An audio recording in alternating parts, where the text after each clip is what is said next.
Hi, Rashid Kapadia here with a tip from a book on a Monday. Here is our new normal. For those of us who feel that we have to take a bet that our job will be there for as long as we need it, we are indulging in perhaps more risky behavior than ever before, and it will be almost as risky as thinking of doing something for yourself. Who knows what the future brings? So thinking about how I can do something for myself is a required part of planning for the future. And this is where books like this, The Art of the Start, Guy Kawasaki, excellent book, have some pretty good ideas. Let me read out one to you from this book. So there are many ways to describe the ebb and flow, the yin and yang, the blowing of bubbles, the bursting of bubbles in the business cycles.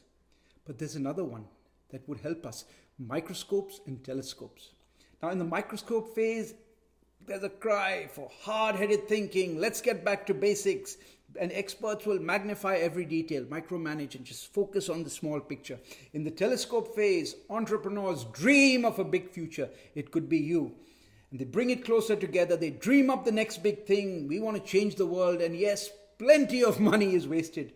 But some ideas do stick and the world moves forward. When telescopes work, these are the times in which they will work. Everyone is an astronomer and the world is full of stars. And when they don't work, everyone whips out their microscopes and the world is full of flaws. The reality is that we need to be both microscopes and telescopes. So that is our tip for today.